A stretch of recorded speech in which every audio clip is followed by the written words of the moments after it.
Hello guys, welcome back to my YouTube channel Programming with Gautam. So in the previous videos we have seen about operators and different types of operators.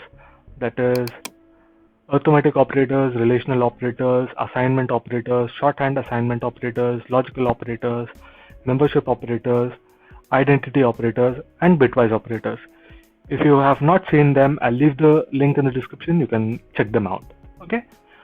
So now in today's video, we'll be seeing about conditional control statements.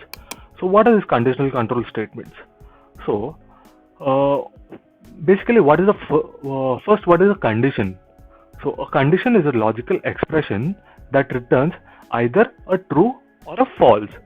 That is, for example, if you want to find the biggest number of two numbers that we have, if we have I is equal to 25, j equals to 55.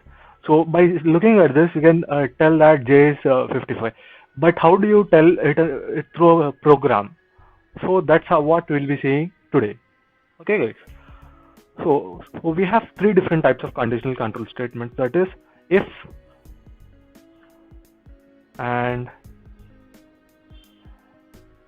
if else, and if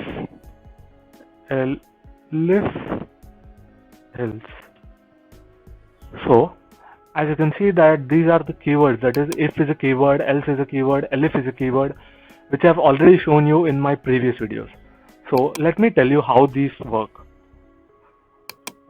So for example, if I am taking a if condition here, if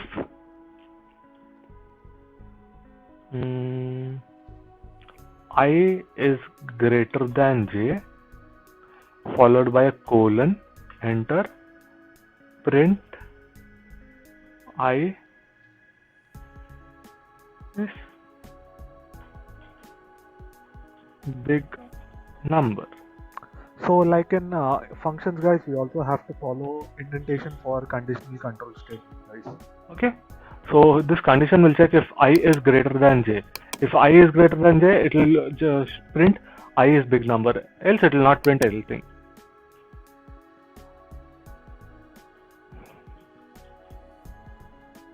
I'm just printing this thanks to show you guys that this program is running successfully.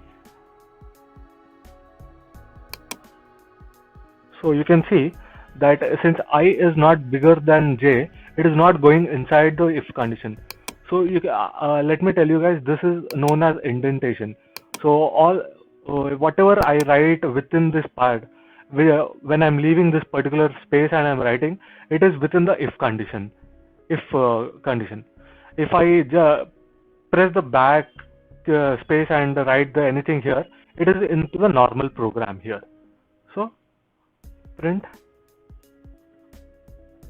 hello. So even if this particular condition executes or not, these particular lines of code will execute for sure. So let me change this to less than. If I less than j, print j is big number. Okay, you can see it is printing 55 is big number, then printing hello, then printing thanks. For example, if I change this to 15 and then run this program, you can see it will not print this particular loop. It is not going inside the if condition. It is directly printing hello and thanks. Since this condition is false, it is coming out of the if condition directly and printing hello and thanks. So if the condition is true, it will go inside this condition and print this particular line of code. You can see since this condition is true, that is 55, this condition is becoming true, it is coming inside the loop and printing hello and thanks. Let me also show you. Print I less than j.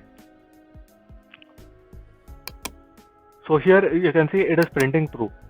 Either this should be a true or a false, then only this condition will work. As you can see, I am showing you by printing it here. This is true. Okay, for example, I'll just show you the syntax of if condition. If